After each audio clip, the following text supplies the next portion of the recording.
Olá, eu sou o professor Arthur Góes Freire, professor de Língua Portuguesa da Rede Estadual de Ensino do Estado do Maranhão. E nós estamos fazendo parte do projeto Aprova Mais, o Enem dos Concursos, uma iniciativa do governo do estado que está disponibilizando para vocês aulas de preparação para essa prova aí que está se aproximando, o Enem dos Concursos. Não se esqueça que o nosso material está disponível aqui no QR Code e na descrição do vídeo. Hoje nós vamos falar sobre um assunto bem interessante, bem importante, que são as figuras de linguagem, a parte de estilística. Figuras de linguagem, linguagem figurada, né? De que se trata? O que são as figuras de linguagem? Primeiramente, nós vamos lembrar que as figuras de linguagem são recursos, né? São artifícios, né? Que são utilizados para dar ao texto, dar à mensagem, expressividade, o nome está dizendo, não recursos expressivos. Elas tornam os enunciados mais significativos, mais expressivos, com uma carga maior de significado, uma carga maior semântica, certo? As figuras de linguagem são três, são as semânticas, as sintáticas e as sonoras. Na aula de hoje a gente vai falar um pouco sobre as figuras semânticas, né? Vamos falar não de todas, mas de algumas mais importantes das figuras semânticas, ou seja, aquelas que estão relacionadas ao sentido. Associa semântica, sentido, tá? As figuras de linguagem também são importantes, a gente deve lembrar, no sentido da compreensão dos textos, né? A gente precisa não só conhecê-las para utilizá-las na hora em que formos nos expressar, mas é importante também que nós as conheçamos para que nós possamos entender melhor, certo? Sempre importante. A capacidade de identificar uma ironia, um paradoxo, te dá um melhor poder de absorção em relação àquilo que você lê. Então, é bom ficar atento. Vamos relembrar aqui as principais figuras de linguagem. Tudo bem? Vamos lá, vamos começar falando sobre as metáforas. Metáfora. Quando ouvir falar metáfora, é não esquecer. Metáfora é uma comparação. Mas é qualquer comparação? Não, é uma comparação implícita e de caráter subjetivo, certo? É uma comparação. Na base de toda metáfora há um processo comparativo. Observe um exemplo. Aquela rua é um cemitério. O que isso quer dizer? Aquela rua é um cemitério. Tá? Dá para perceber claramente que é uma comparação. Quando eu digo que a rua é um cemitério, eu quero passar a noção de que aquela rua é sombria, deserta, né? Que é a imagem normalmente que se associa a um cemitério. Não é isso? Então você está diante de uma metáfora. É uma das mais importantes, uma das mais utilizadas figuras de linguagem. Na frase 2 tem assim: a notícia da morte dele foi uma bomba na nossa família. A notícia foi uma bomba, né? Você passa que noção aí? Passa uma noção de comparação, né? De causou choque, causou impacto, né? Como uma bomba, certo? Então estamos diante da metáfora, que é essa figura de linguagem aí muito explorada. Vamos lembrar que quando a comparação ela é explícita, ou seja, quando há a ocorrência do conectivo comparativo, já não tem metáfora, e sim uma outra figura também chamada simplesmente de comparação. Então, nas frases, aquela rua deserta e sombria como um cemitério. A ocorrência desse como, né, que nós estudamos lá nas classes gramaticais, é uma conjunção comparativa, não é isso? Isso me permite dizer que a comparação ela não é implícita, ela é explícita, certo? Então, a ocorrência do conectivo comparativo, não esquece, ela marca não a metáfora, mas a comparação. Outro exemplo, é como se eu tivesse transformado a metáfora dos exemplos anteriores agora em comparações. Ó, a notícia da morte dele causou um impacto tão forte como uma bomba. Olha novamente o como na segunda frase, caracterizando a comparação e não mais a metáfora, certo? Ficou claro então a diferença da metáfora para a comparação? Não se esquece, a metáfora é uma comparação implícita, sem ocorrência do conectivo comparativo, tá bom? Uma outra figura de linguagem muito explorada, muito conhecida, é a metonímia. O que é a metonímia? Vamos lembrar. Eu caracterizo a metonímia como a substituição de um termo por outro, certo? Desde que seja possível perceber entre esses dois termos uma relação de semelhança, também chamada de relação de similaridade. Toda vez que eu tenho essa relação, eu tenho uma metáfora. Eu tenho uma metonímia. E as metonímias, a metonímia ela ocorre de várias relações, existem várias relações. Eu trouxe apenas algumas aqui para você lembrar, tá bom? A parte pelo todo, quando se diz, por exemplo, o exemplo é clássico, ele não tem um teto para morar, né? Ele não tem uma casa. Eu usei teto, que indica parte no lugar do todo, né? Não ponham os pés aqui, não ponham mais os pés aqui, né? Pé está no sentido geral, né? A pessoa, então é a parte pelo todo. O autor pela obra é quando se diz, ele adora ler, ler Fernando Pessoa. Eu adoro escutar Djavan, né? Você não escuta o autor, a música dele, você está usando o autor no lugar da obra. É uma outra relação de semelhança, de similaridade, uma relação de semelhança que caracteriza a metonímia. O continente pelo conteúdo é naquele caso que você diz, a feijoada estava ótima, eu comi 2 pratos, né? Você não come o prato, que é o continente, e sim um conteúdo, né? Aquilo que está dentro. Então, é uma relação metonímica também. O singular pelo plural acontece quando você passa uma noção de pluralidade usando uma palavra no singular. Quando você diz, os jovens têm dúvida quanto à escolha da profissão. Os jovens, né? Eu posso usar uma palavra no singular, dizer, o jovem ainda tem muita dúvida em relação à escolha da profissão. O jovem, estou usando o singular pelo plural, essa é uma relação metonímica, tá bom? Fica atento.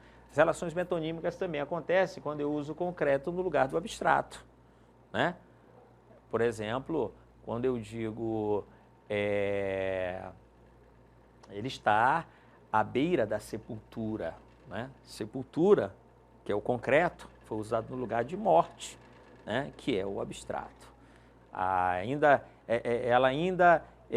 Ela irá para o altar, que é o concreto, significando casamento, que é o abstrato. Isso é uma relação metonímica, tá bom? E outra é a marca pelo produto. Fica atento. Marca pelo produto acontece quando um produto de tão conhecido, ele passa a ser confundido com a própria marca. É o que acontece, por exemplo, com o Nescau, né? Ele adora tomar Nescau. Todo achocolatado passou a ser Nescau. Assim como toda palha de aço passou a ser Bombril, né? Assim como toda lâmina de barbear passou a ser Gillette. Inclusive, Gillette passou até usado em alguns casos como substantivo comum. Mas não, Gillette é o nome de uma marca, não se esqueçam, tá? O produto é lâmina de barbear. E assim sucessivamente, tá bom? Chiclete no lugar de goma de mascar. Alguém tem um chiclete? Na verdade, você está pedindo uma goma de mascar e está usando o chiclete, que é a marca, uma marca no lugar do produto. Isso caracteriza metonímia, tá bom? Então, algumas das relações aqui para você lembrar dessa figura de linguagem muito explorada, tá bom? Que é a metonímia. Bom, depois a gente tem a antítese. Antítese é fácil, é uma figura bem simples de ser identificada. Antítese é caracterizada pela proximidade de antônimos, né? Palavras que têm sentidos opostos, palavras que se opõem pelo sentido, certo?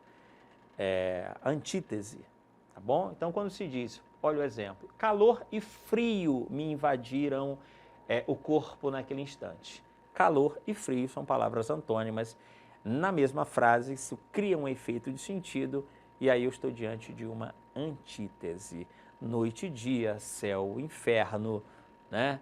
É certo e errado, certo? São os antônimos aí, né? Isso está entre a vida e a morte, né? Vida e morte são antônimos caracterizando a antítese. Existe uma outra figura de linguagem que é o paradoxo. Vamos lembrar, o paradoxo ele também trabalha com contrários, mas diferente da antítese, ele não usa antônimos. Essa é a grande distinção, tá? Você deve ficar atento. Paradoxo trabalha com ideias que se contradizem, ideias que se negam, mas não, isso não se dá a partir de antônimos, tá certo? O paradoxo também é chamado de oxímoro, né? O oxímoro, eu prefiro chamar de oxímoro, tá? Na frase, os tribalistas saudosistas do futuro abusam do colírio e dos óculos escuros, tá? Tá muito claro, não tá? Cadê o paradoxo aí? Quando se diz saudosistas do futuro, o saudosismo é a melancolia do passado, né? O bom era antigamente, saudosismo, tá ligado ao passado. Quando se diz saudosista do futuro, né? Você tem a expressão do futuro que contradiz o sentido do termo saudosista, certo? Então você aí tem um paradoxo, certo? Os gritos do silêncio, né? Caracterizando também o paradoxo, tá bom? A próxima figura de linguagem, figura semântica, são as mais importantes, é o eufemismo. Vamos lembrar comigo? Eufemismo acontece sempre que você utiliza expressões, utiliza construções no sentido de amenizar uma expressão, né? Amenizar, suavizar. É só associar eufemismo com suavização, que aí não tem como errar, tá bom? Quando se diz falta-lhe inteligência para compreender isso, é uma forma mais suave, né? Amena, de dizer você não tem a inteligência necessária, você, né? Você é burro, você... Então, aí foi utilizado um eufemismo, uma suavização, certo? É quando se diz, por exemplo, ele não está gozando das perfeitas faculdades mentais, né? Para não dizer que alguém está, né, em uma situação de distúrbio psicológico, aí você está diante de um eufemismo, certo? E assim sucessivamente, tá? Ele tem um raciocínio um pouco lento, tá? Olha, você não está na sua melhor forma, né? São maneiras de você suavizar, certo? Você está faltando com a verdade, no lugar de dizer você é um mentiroso. Então são formas de criar essa suavização, isso chama de eufemismo. Tudo bem? Uma outra figura de linguagem é chamada hipérbole, que é o contrário do eufemismo, certo? O que é hipérbole? Vamos lembrar. Hipérbole é sempre que você exagera, tá? Ao contrário do eufemismo, em que você suaviza, às vezes você usa palavras, expressões para intensificar, para exagerar uma ideia, para chamar atenção, para dar uma ênfase, e aí você se utiliza de um recurso chamado de hipérbole, tá? Quando se diz, faria isso 1000 vezes, se fosse preciso. Faria isso 1000 vezes. Esse 1000 vezes aí tem um sentido exagerado, e isso se caracteriza como a hipérbole, né? Quando se diz, eu te amo, a letra das músicas trazem muitas hipérboles, eu te amo e vou gritar para todo mundo ouvir, né? Você tem um caráter hiperbólico aí, caracterizando nesse texto poético, tá? Eu já te procurei por todos os cantos dessa cidade. Também mais um exemplo de hipérbole, tá certo? Agora vamos aqui rapidamente trabalhar algumas questões para fixar essas figuras de linguagem que nós acabamos de relembrar, tá bom? Bom, o que são figuras de linguagem inicialmente? Tá? O que são figuras de linguagem? Vamos lá. São formas corretas do uso da língua? Obviamente que não. A figura de linguagem não tem a ver com correção. Aqui eu estou falando da norma culta. São instrumentos que ligam as palavras e ideias no texto? Não, isso não é figura de linguagem. Mas isso tem um nome. Como é que eu chamo isso? Instrumentos que ligam as palavras e ideias no texto são os elementos coesivos. Aqui eu estou numa outra dimensão do texto, que é a dimensão da coesão. A letra C diz assim, são artifícios que dão mais expressividade à linguagem. A letra D diz problemas relacionados à linguagem, não, são os vícios, né, de linguagem, a letra D. E desvios relacionados à maneira como as pessoas se expressam. Também não. Isso também tem a ver com a linguagem informal, a incorreção da linguagem. Primeira questão, letra C, é não esquecer. Figuras de linguagem são artifícios, e são muitas, né? Tá? Nós dispomos desses artifícios para tornar a nossa comunicação, aquilo que a gente quer expressar, com um pouco mais de sentido, um pouco mais de significado, tá bom? Vamos para a segunda questão. João pediu a mão de Maria em casamento. João pediu a mão de Maria em casamento, tá? O que eu tenho aqui, ó? Vamos lá para a questão. No texto, a palavra em destaque, mão, está sendo usada para fazer referência à pessoa, o todo. A figura de linguagem que se marca pela substituição entre duas palavras, havendo entre elas uma relação de parte pelo todo, é chamada, só aqui relembrando, essa é uma das relações que a gente pode encontrar nessa figura de linguagem de metonímia, tá? A parte pelo todo é uma dentre as várias relações. Então, opção correta, letra C. Estamos diante de uma metonímia. A pedir a mão, pedir a pessoa em casamento, pedir a mão, você usa a parte no lugar do todo. Tudo bem? Tudo tranquilo? Vamos para a questão de número 3. Assim como a lua, a vida é resumida em fases. Assim como a lua, a vida é resumida em fases. Simples, não é? Vamos lá, a questão aqui é a seguinte, estamos diante de uma metáfora ou estamos diante de uma comparação? Certo? Notem que aqui as alternativas trazem tanto na letra A metáfora e na letra C comparação. E aí? Vamos voltar de novo aqui para a imagem. Assim como a lua, a vida é resumida em fases. Gente, conforme nós comentamos, a existência do como, que é o conectivo comparativo, permite dizer que essa comparação é explícita e não implícita, né? Então, isso não é metáfora e sim comparação. Opção correta, letra C. Tudo bem? Tudo tranquilo? Vamos lá, vamos para a próxima questão. A quarta questão diz o seguinte: a metonímia consiste na substituição entre palavras, desde que seja possível identificar uma relação de semelhança entre elas. Em apenas uma alternativa, a relação de semelhança está incorretamente identificada. Vamos lá, prestem muita atenção, vejam como é simples, tá certo? Ela adora tomar Nescau com biscoito. Nescau é não necessariamente é o Nescau, né? Pode ser de uma outra marca, um todinho, mas usa Nescau no sentido de achocolatado. Isso é a marca pelo produto? Exatamente. Aquele menino tem uma cabeça muito boa. Ter uma cabeça boa, esse cabeça, que é o concreto, está no lugar de maturidade, né? De consciência. Então você tem o concreto pelo abstrato, correto. Ele passa a manhã inteira ouvindo Mozart, né? Não é ouvindo Mozart, e sim a música, a obra do Mozart. Você tem um autor pela obra, correto. A mulher ainda é muito discriminada no Brasil. Notem com a palavra mulher no singular, ela tem uma noção de pluralidade. Eu estou usando o singular no lugar do plural. Isso sim também é metonímia. Agora, na letra E diz assim: estou com muita sede, vou tomar o litro inteiro. Tomar o litro inteiro, litro, né, que é o continente, foi usado no lugar do produto, né, do conteúdo. Então, quando eu troco o continente pelo conteúdo, eu tenho uma metonímia. E a letra E está dizendo que é a parte pelo todo, por isso a letra E é a única incorreta, tá bom?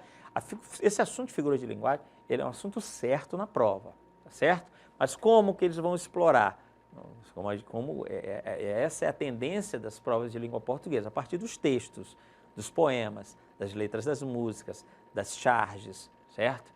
Você precisa estar atento aí para poder identificar essas figuras. Na próxima aula nós vamos ver as outras figuras de linguagem semânticas, tá?